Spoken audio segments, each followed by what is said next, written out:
기독교 역사를 보면 성령 충만한 한 사람을 통해서 하나님의 위대한 일들이 이루어진 그런 역사가 많이 기록되어져 있습니다. 우리 성경에 나오는 대로 성령 받은 베드로를 통해서 초대교회의 위대한 부흥이 시작됐잖아요. 또 세계 선교도요. 어떻게 시작되었습니까? 성령 받은 바울을 통해서 정말 엄청난 세계사의 획을 그을 수 있는 위대한 선교가 시작되었습니다. 또 성령 받은 루터를 통해서 종교개혁이 일어나고, 또 성령 받은 존 웨슬리를 통해서 이 예수님처럼 살고자 하는 거룩한 모임들이, 그 거룩한 소그룹들이 정말 불길같이 일어나서 감리교 운동이 벌어졌어요. 그래서 감리교가 생겨났습니다. 또 구두 외판이었던 그런 드와이트 무디가 있는데, 이 무디라는 사람은 성령을 받고 나서 그를 통해서 이 미국과 영국의 영적 대각성 운동이 벌어졌어요. 엄청난 그런 영적인 부흥이 일어나게 되었습니다. 여러분, 이처럼 한 사람이 성령 받아서 하나님께 순종하게 될 때에 우리들은 상상할 수 없는 놀라운 일을 경험하게 되는 것입니다. 우리나라에도 1907년에 한국교회 리더였던 길선주 목사님께서 성령을 받게 됐을 때에 그는 모든 그 교우들 앞에서 자신의 잘못들을 회개하고, 그런 다음에 거기서 변화받아서 한국교회를 주도적으로 이끌어가는 부흥운동을 이끌 수가 있었습니다. 여러분, 이들이 이렇게 기독교 역사에 위대한 분수령을 이루고 또 위대한 리더로 쓰임을 받을 수 있었던 것은 그들 모두가 하나같이 성령을 받았기 때문에 가능했던 것입니다. 그렇기 때문에 우리 예수 믿는 사람은요, 무엇보다도 어떻게 돼요? 성령을 받아야 돼요.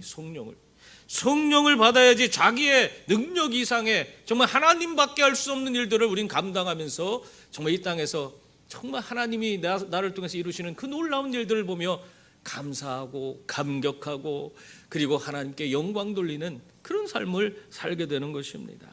여러분 모두가 정말 성령 받아서 역사의 주인공들이 다 될 수 있기를 바랍니다.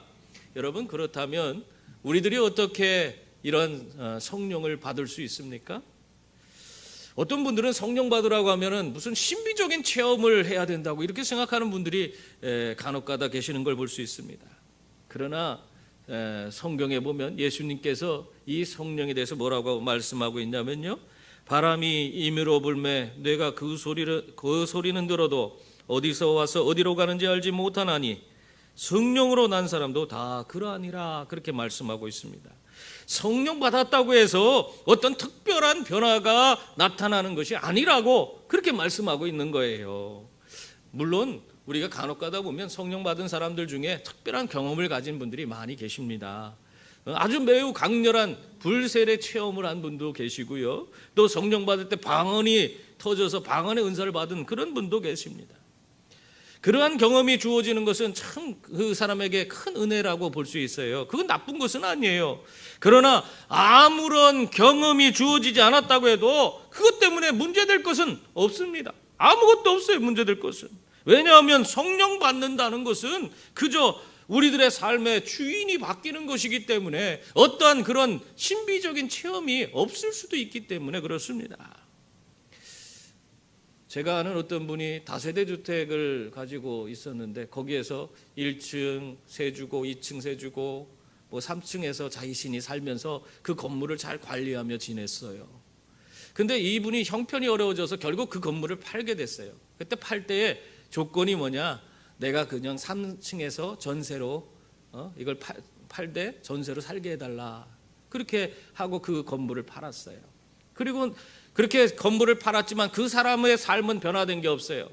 예전에는 그 건물이 자기가 주인이었기 때문에 일일이 그 사람들에게 간섭을 하고 전기세도 걷고 뭐 여러 가지 일들을 하면서 지냈는데, 지금 거기 안에서 자기가 3층에 그냥 예전과 같은 동일한 삶을 살고 있지만은 그에게 달라진 것은 예전처럼 그 사람들에게 자기가 뭔가 요구할 수 있는 그런 사람이 아니라는 사실, 그거 하나만 달라진 거예요.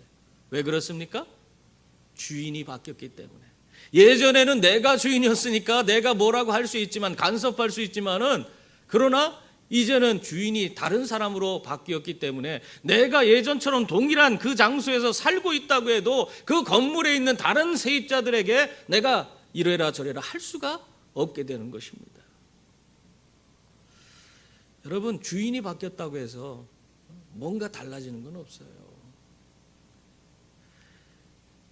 우리가 예수 그리스도 안에서 강렬한 어떤 체험을 하지 않았다고 해도 우리의 주인이 바뀌면 우리는 그분의 은혜 가운데서 살아가게 되는 것입니다. 우리들이 감정이나 체험에 우리의 믿음의 근거를 두고 내가 정말 무슨 불세례를 받거나 무슨 어떤 특별한 감정적인 변화나 또 아니면 방언의 은사를 받거나 하는 그런 것이 주어져야만이 내가 성령을 받는 사람이다, 그렇게 생각하고 산다면 그것은 잘못된 것입니다. 내 삶에 그런 것이 하나도 없어도 내가 예수 그리스도 그분을 내 삶에 모시고 내 주인으로 모시고 내가 그분의 뜻에 순종하며 산다면, 내가 예전에는 내 마음대로 살고 내 뜻대로 살고 내 고집대로 살았는데 이제는 그것을 내려놓고 내 인생의 진정한 주인이신 그 예수 그리스도께 내 모든 것을 맡기고 살아간다면 그 사람의 삶은 이미 주인이 바뀌게 된 겁니다. 그 주인이 바뀐 삶을 우리는 성령 받았다, 그렇게 이야기를 하는 것이에요. 여러분, 그러므로 여러분의 삶이 성령 받은 삶이 될 수 있기를 바랍니다. 여러분의 삶에 예수 그리스도가 온전한 주인이 될 수 있기를 바랍니다. 그런데도 예수를 지금까지 10년, 20년 믿었는데도 내가 예수 그리스도가 내 삶을 다스려 주시고 내 삶을 인도하는 것을 내가 경험한 적이 없다. 지금까지도 나는 내 마음대로 신앙생활하고 내 뜻대로 고집하며 내가 살아왔다, 그렇게 생각되는 분이 있다면 자기의 신앙을 한번 곰곰이 점검해 봐야 돼요. 진정으로 내가 내 인생에 이 예수 그리스도로 말미암아 거듭남이 있는가? 내가 예수로 말미암아 새롭게 진정 예수님을 나의 구주와 주님으로 모시고 사는 그런 존재인가 하는 것을 다시 한번 돌아봐야 하는 것입니다. 여러분, 우리 신앙인의 삶은요, 그냥 적당히 살 수가 없어요. 우리 신앙인의 삶은 중도가 없기 때문에 그렇습니다. 우리가 신앙인의 삶은 하나님 편이 되든지 아니면 마귀 편이 될 수밖에 없어요. 어떤 분은 그래요. 아유, 그거 다 귀찮으니까 그냥 적당히 내가 중간에서 살겠다. 여러분, 성경에 뭐라고 하는 줄 아세요? 하나님을 위하지 아니하면 마귀를 위하는 것이라고 말하고 있어요. 내가 중도에 내가 아무것도 안 하고 나는 나쁜 짓도 안 하고 나는 하나님도 안 믿고 내 마음대로 그냥 가만히만 있겠다, 그렇게 해서 신앙생활 하겠다, 그렇게 하는 것이 결국에는 뭐예요? 하나님을 위하지 아니하면 마귀를 위하는 거예요. 내가 아무 편도 아니라고 할 때 그것은 이미 마귀 편인 거예요. 중도가 없어요. 우리 신앙은 그런 거예요.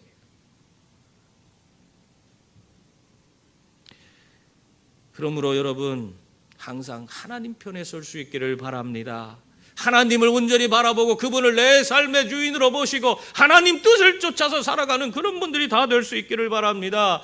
여러분, 근데 우리가 문제가 있는 게 뭐냐면 내 인생의 주인 노릇을 이제까지 해오다가 내 삶의 주인으로서의 삶을 내가 내려놓고 주님께 그것을 양도하는 것이 너무너무 어렵다는 사실이에요. 내가 내 마음대로 내 고집대로 내 뜻대로 살아왔는데 이제는 내 인생의 주인 되신 예수님께 그 자리를 내어맡기고 내 뜻대로 하지 않고 주님이 원하시는 게 무엇인지, 주님께서 오늘 기뻐하는 일이 무엇인지, 주님이 나를 통해서 이루고자 하는 일들이 무엇인지를 하나하나 그분께 맡기고 그분께 의뢰하면서 산다는 거, 그게 쉽지 않은 거예요. 내가 내 인생의 주인이 예수 그리스도라고 고백하면서도 나는 내 마음대로 살아요. 그렇기 때문에 우리가 진정한 삶의 변화를 우리가 이루고 정말 하나님의 사람다운 삶을 살기 원하신다면 우리는 성령을 받아야 하는 것입니다. 성령이 오셔서 나를 온전히 주관해 주시고 진정 내 삶의 모든 것을 다스려 주실 때 예수님께 나는 온전히 내 삶의 왕좌를 온전히 다 맡겨드릴 수 있는 거예요. 온전히 주님의 내 삶의 주인 되어서 나를 이끌어 가실 수 있도록 나를 내어드릴 수 있는 그런 존재가 되는 것입니다. 여러분, 오늘 나를 한번 곰곰이 살펴보세요. 정말 내가 거듭났습니까? 주인이 바뀌었습니까? 여러분 모두 하나님 편에 서서 하나님으로 말미암아 주어지는 그 놀라운 일들을 이루어가는 성령 받은 그리스도인들이 다 될 수 있기를 바랍니다. 여러분, 그래서 우리 믿는 사람에게 신앙생활할 때 가장 중요한 것은 이 성령 받는 거예요. 이것이 시작돼야지 내가 하나님의 사람으로 하나님의 일들을 감당할 수가 있기 때문에 그렇습니다. 오늘 말씀해 보면 이렇게 성령 받은 위대한 인물이 한 사람 소개되고 있어요. 누굽니까? 8절 말씀해 보면은 스데반이 은혜와 권능이 충만하여 큰 기사와 표적을 민간에 행했다. 그렇게 말씀하고 있습니다. 여기서 스데반이라는 인물을 우리에게 소개해 주고 있어요. 이 성령 받은 인물을 소개시켜 주는 거예요. 이 사람에 대해서 뭐라고 하냐면 그는 은혜와 권능이 충만한 사람이었다. 그렇게 말하고 있어요. 6장 5절에서는 그에 대해 이미 믿음과 성령이 충만한 사람이라고 그렇게 말씀하고 있습니다. 이것을 정리해 보면 이 스데반이라는 인물은 성령 충만하고 믿음 충만하고 은혜 충만하고 권능이 충만한 그런 사람이었어요. 이 중에 하나만, 사실 우리가 생각할 때 이 중에 하나만 잘해도 저 사람은 참 훌륭하다 이렇게 칭찬받을 만한데, 이 스데반은 어떻게 해요? 이 네 가지 성령 충만, 은혜 충만, 또 믿음 충만, 권능 충만한 그런 사람이었어요. 참 얼마나 대단한 인물입니까? 참 부럽기까지 해요. 너무너무 부러운 그런 인물입니다. 이 스데반은요, 이 성령 충만, 은혜 충만해서 정말 하나님과 깊은 교제 가운데 나갈 수 있는 그런 사람이 되었어요. 그렇기 때문에 하나님의 뜻을 분별할 수 있는 사람이 되었고, 하나님을 위해서 자신의 삶을 온전히 내어드리고 헌신할 수 있는 그런 믿음의 사람이 되었습니다. 더군다나 이 사람은 믿음으로 실천하면서 하나님의 권능을 나타내는 그런 믿음의 사람, 권능의 사람이었다고 말씀하고 있어요. 여러분, 이런 스데반의 모습대로 우리의 삶이 정말 이렇게 믿음 충만하고 성령 충만하고 권능 충만한 그런 삶이 될 수 있기를 바랍니다. 이 모습을 살펴보니까요, 이 스데반의 모습이요, 누구랑 닮았는지 아세요? 곰곰이 한번 잘 생각해 보세요. 예수님과 너무나 닮아 있어요. 예수님은요, 하나님과 언제나 깊이 교제하시고 그 하나님과 하나 되시고 또 하나님이 원하시는 그것을 권능 가운데 행하시는 그런 분이셨습니다. 요한복음 8장 28절을 보면 내가 스스로 아무것도 하지 아니하고 오직 아버지께서 가르치신 대로 이런 것을 말하는 줄도 알리라, 그렇게 말하고 있습니다. 또 요한복음 10장 10절에서는 나와 아버지는 하나이니라. 예수님께서는 지금 행하는 모든 일들을 자기 스스로 하는 것이 없다는 거예요. 아무것도 없다는 거예요. 아버지와 깊은 교제 가운데서 하나님이 말씀해 주시는 대로 하나님 아버지가 말씀해 주시는 하나님의 일을 본인이 하고 있다는 겁니다. 그리고 요한복음 14장 31절에서도 오직 내가 아버지를 사랑하는 것과 아버지께서 명하신 대로 행하는 것을 세상이 알게 하려 함이로라. 아버지께서 명하신 것을 행하시는 그분이 바로 예수님이셨습니다. 여러분, 예수님은 이렇게 먼저 하나님과 깊이 교제하셔서 하나 되시고, 그리고 철저히 그분과 동행하시다가 하나님의 뜻을 하나님의 권능으로 이루시면서 살아가셨습니다. 이러한 모습이 바로 스데반의 모습에 나타나고 있어요.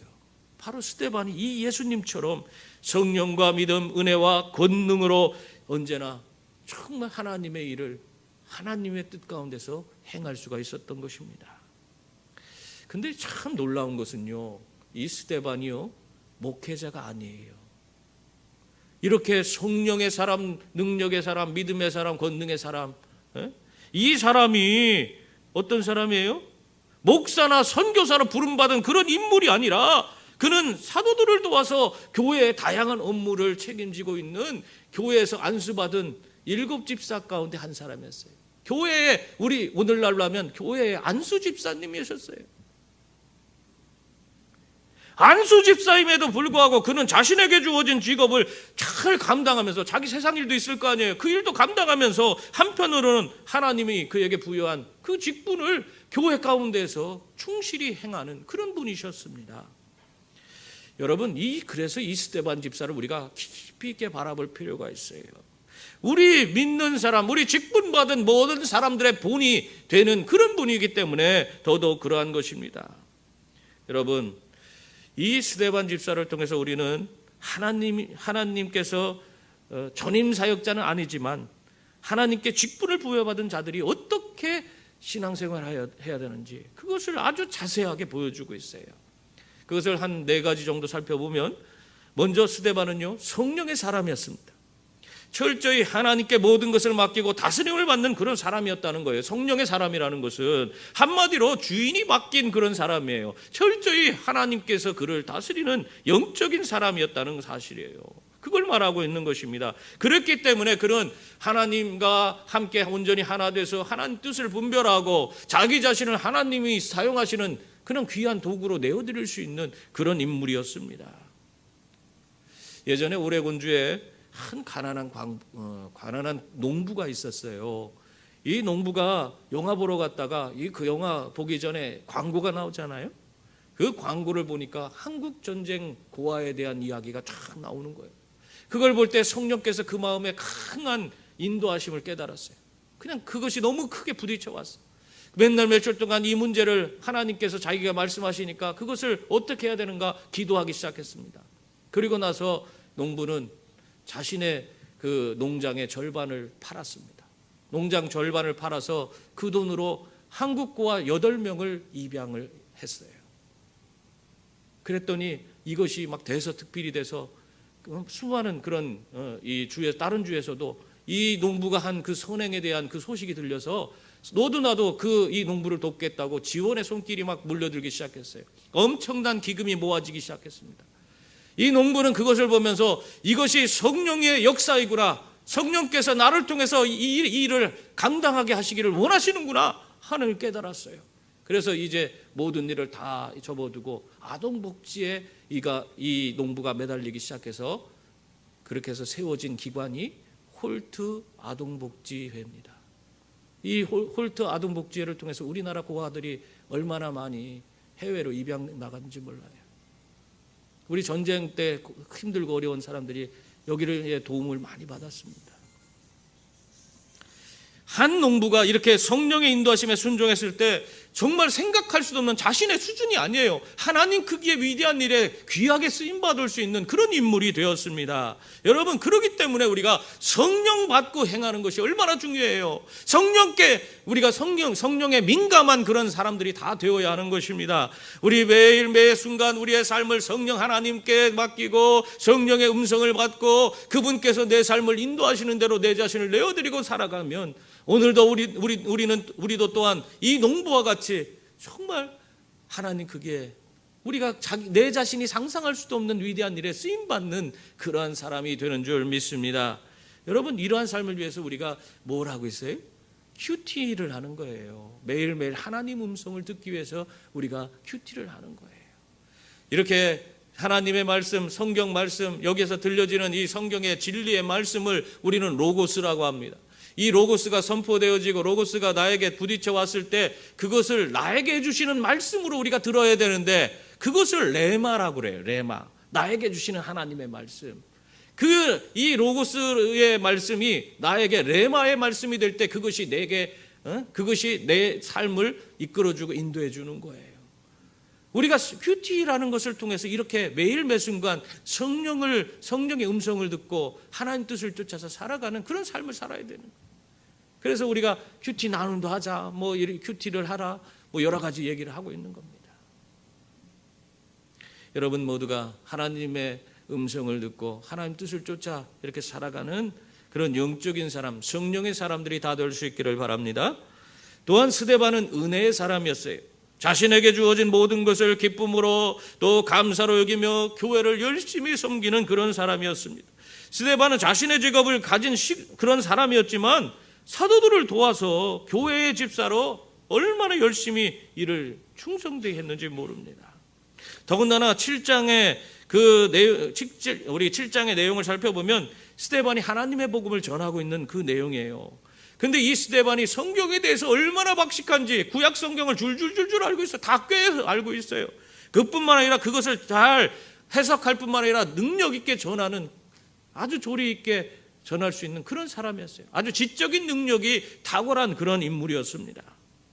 그런데도 이 스데반은 자신의 그런 지적인 능력을 자랑하거나 그것을 높임받으려고 애쓴 그런 모습이 보이지 않습니다. 겸손하게 이 스데반은 자기에게 주어진 그런 교회의 직분을 그저 열심히 자신을 드러내지 않고 열심히 묵묵히 그 모든 일들을 감당해 나갔다는 사실을 우리는 알 수가 있어요. 여러분, 이것이 바로 은혜의 사람이 하는 모습이에요. 모든 것이 다 하나님 주신 것이기 때문에 그것이 내게 있는 모든 것이 다 하나님 주신 거예요. 내 물질도 하나님 주신 거예요.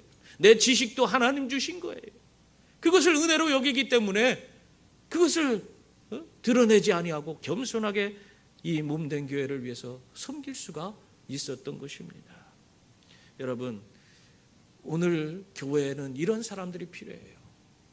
우리 교회에서 조금만 일만 해도 자기를 알아달라고, 자기를 너무 드러내려고 하는 것 때문에, 그래서 그것 때문에 누가 알아주지 않는다고 시기하고 질투하고 원망하고 불평하는 그런 모습들이 너무나 많아요.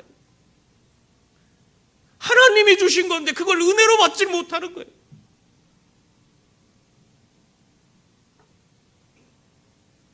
여러분, 하나님 주신 것은 다 선하고 좋은 것인 줄 믿습니다.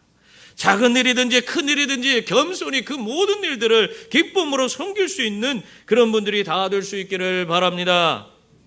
그리고 또한 이 스데반은 권능의 사람이었습니다. 오늘 성경은 스데반이 큰 기사와 표적을 민간에 행하였다, 그렇게 말씀하고 있어요. 이 말씀은 스데반이 예수님처럼 치유의 은사를 갖고 있었다는 거예요. 예수님이 갈 때 귀신을 쫓아내고 병든 자를 고쳤잖아요. 또 사도들도 어떤 능력이 있어서 성령 받고 나서 그들도 나아가서 병자를 고치고 귀신을 쫓아내고 이런 일들을 할 수 있었어요. 이와 마찬가지로 이 스데반에게도 이런 동일한 능력이 주어져 있었다는 것입니다. 여러분, 이런 능력을 지니게 되면 사람이 교만해지기 쉬워요. 사실 민수기 12장에 보면요, 광야에서 아론과 미리암이 모세를 대적하는 그 장면이 나와요. 왜 대적한 줄 아세요? 이 하나님이 세우신 최초의 여선지자가 누구냐? 미리암입니다. 이 모세의 누나예요. 그리고 하나님 세우신 최초의 제사장은 누구예요? 아론이에요. 아론. 그건 모세의 형입니다. 그들이 하나님과 함께 교제하고 하나님 음성을 들을 수 있었어요. 그들이 뭐라고 얘기했는지 아세요? 그 민수기 12장에 보면은 그들이 이르되 여호와께서 모세와만 말씀하셨느냐? 우리와도 말씀하지 아니하셨느냐? 이 말이 뭐예요? 한마디로 모세나 우리나 별반 다를 것이 없는데 우리가 모세의 지시를 뭘 받을 게 있느냐? 모세와 동등하게 생각하는 거예요. 자신들 하나님 만나고 하나님의 뜻을 따라서 우리가 뭔가 행할 수 있는 그런 일들을 하고 있으니까 모세와 우리가 별반 다르겠느냐? 하나님께서 세우신 질서를 망각하고 그 모세와 자기들이 동등하다고 그렇게 여긴 것입니다. 그래서 결국 그들은 하나님 앞에 징계를 받아서 수치를 당해서 문둥병이 나서 그들 이스라엘 민족 가운데서 떨어져 있게끔 그 진 밖으로 쫓겨나는 그런 모습이, 그런 어떻게 보면은 수치스러운 그런 일을 당해야만 했습니다. 여러분, 교만해지면 안 돼요. 교만한 거 하나님 싫어합니다. 오늘 스데반도 사실은 교만해질 수 있는 사람이에요. 자기도 사도들처럼 얼마든지 능력을 행할 수 있는 사람이에요. 지금 행하고 있어요. 그러면 나도 사도들처럼 동등한 대우를 받고 나도 그래야 되지 않느냐? 그렇게 생각할 수 있어요. 그런데 이 사람은 그러지 않았어요. 그저 겸손하게 자신에게 주어진 그냥 책임을 기쁨으로 감당하고 있어요. 목회자가 아니고 집사님이신데, 더군다나 목회자가 아니라 집사님이신 분인데 이렇게 멋진 신앙 인격을 지닌 그런 분이셨습니다. 저는 이런 분들을 통해서 교회가 위대하게 바뀌고 변화될 그렇게 변화가 될 거라고 생각을 해요. 그래서 나는 우리 교회 집사님, 장로님, 권사님들이 이렇게 정말 이 스데반과 같은 겸손하고 정말 은혜로운 그런 우리 집사님, 권사님, 장로님들이 다 될 수 있기를 바랍니다. 이런 분들이 많이 세워져서 하나님의 위대한 역사, 성령의 위대한 역사를 교회를 통해서 이루어가는 그런 교회가 될 수 있기를 바랍니다. 또한 스데반은요, 지혜와 성령으로 말하는 사람이었다, 그렇게 말하고 있어요. 9절 10절 말씀을 보면 우리 한번 같이 읽어볼까요?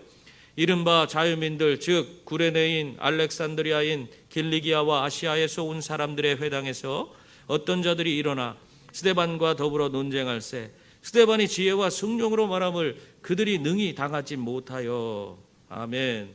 이 성령의 역사가요, 이제는 예루살렘과 유대뿐만 아니라 여기 있는 대로 하면 구레네, 알렉산드리아, 길리기아, 아시아까지 그 성령의 역사가 확산되어 갔다 하는 것을 이 말씀을 통해서 보여주고 있는 거예요. 참 놀라운 일이에요. 우리가 발 없는 말이 천리를 간다 하는 그런 속담이 있어요. 그 말씀처럼 예루살렘에서 벌어진 이 성령의 역사가 지금 그러니까 아프리카 지역에 있는 이집트, 알렉산드리아가 이집트에 있거든요.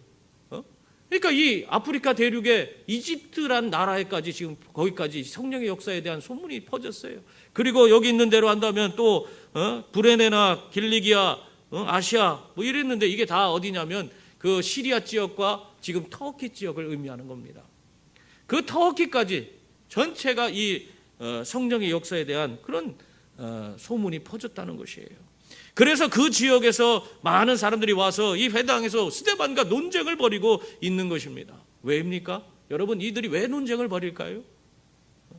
그들이 믿는 우상, 이방 지역에서 우상을 숭배하고 있었는데 그 우상이나 자신들이 갖고 있는 신념이 하나님의 복음과 너무나 다르기 때문에, 그래서 그것에 대해서 자기 것이 옳은지 서로 그것을 대비해 보기 위해서 논쟁하고 있는 거예요. 하나님의 복음이 그리고 자신들의 지역에 이렇게 성령의 역사로 엄청난 그런 파워로 그들에게 다가오니까 그것이 위협이 되기 때문에 이 스데반을 꺾어야만 하기 때문에 그 스데반에게 와서 논쟁을 벌이고 있는 것입니다. 여러분, 그러나 그 결과가 어떻게 됐어요? 어떻게 됐습니까? 스데반이 그 논쟁에서 이겼어요. 물론 스데반이 그 사람들과 변론해 갖고 그들을 지적인 능력으로 다 이길 수가 있었을 수도 있습니다. 그렇게 그가 뛰어난 지적인 능력을 지닌 사람이라고 그렇게 여겨지는 그런 사람이에요. 그런데 저는 그가 지적인 능력이 있었기 때문에 꼭 그들을 논쟁에서 이겼다고 보지 않아요. 이 스데반이 그 많은 각 나라에서 온 사람들을 논쟁으로 이길 수 있었던 것은 바로 하나님께서 이 스데반에게 할 말을 그 입에 넣어주셨기 때문에 그가 이길 수 있었다, 그렇게 말씀드리고 싶습니다. 여러분, 아무리 지적인 능력이 많아도요, 영적인 것을 그가 깨닫는 것은 한 마음대로 되지 않아요. 아무리 공부를 많이 했다고 해도, 박사가 되었다고 해도 영적인 일을 그렇게 잘 이해하고 깨닫는 사람은 그렇게 많지 않습니다. 공부해서 하겠다는 거하고 영적인 일을 깨닫는 거하고는 이게 전혀 다른 것이기 때문에 그렇습니다.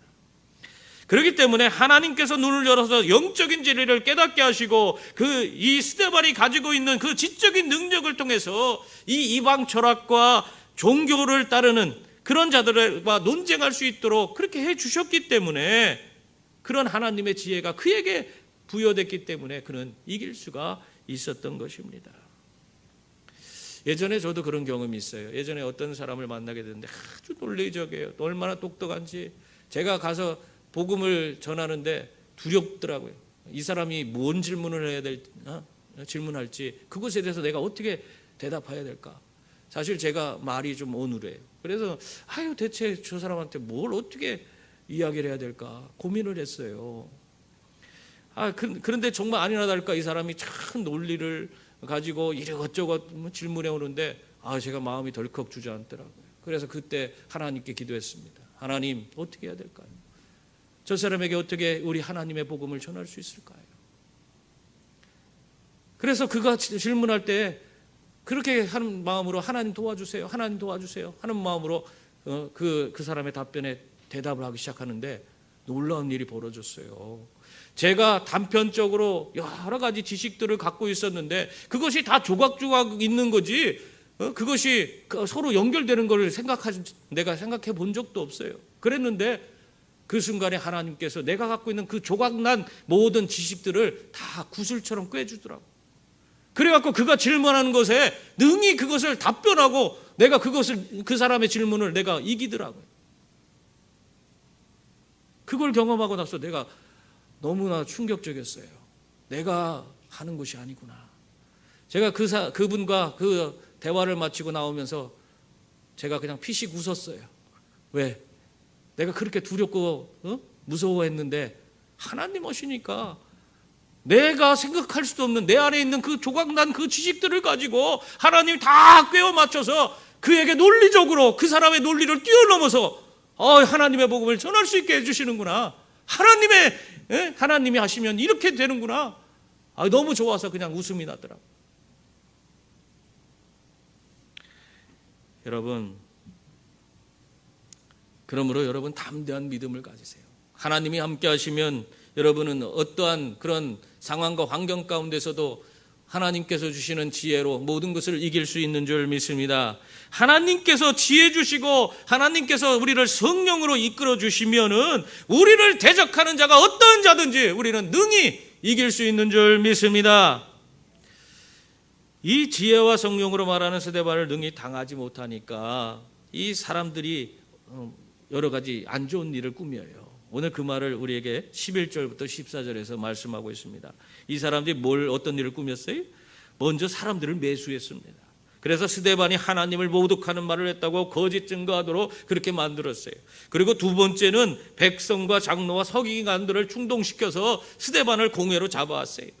그리고 나서 세 번째로 한 것은 뭐냐면 이 스데반이 거룩한 곳 성전과 율법을 거슬러 말하는 그것을 들었다고, 그렇게 해서 어떻게 해서든지 이 스데반을 넘어뜨리고자 하는 그런 일들을 그 스데반의 눈앞에서 벌이고 있었습니다. 여러분, 사람들이요 억울한 일을 당하게 되면 그게 너무 화병으로 남게 되고요, 그것이 분을 못 이기는 사람은 결국 수명이 짧아져서 일찍 죽는다고 그래요. 예수 믿는 사람은 그래도 좋아. 이런 분을 좀 삭힐 수 있어서 주님한테 소리라도 지르지.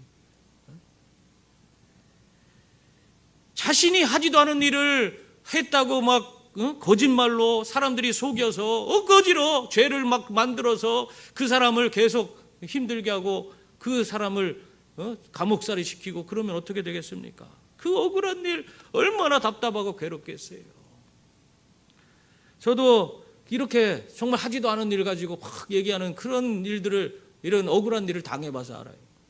아무리 그거 내가 변론하려고 해도 할 필요도 없어요. 받아들이지도 않아요, 아무도.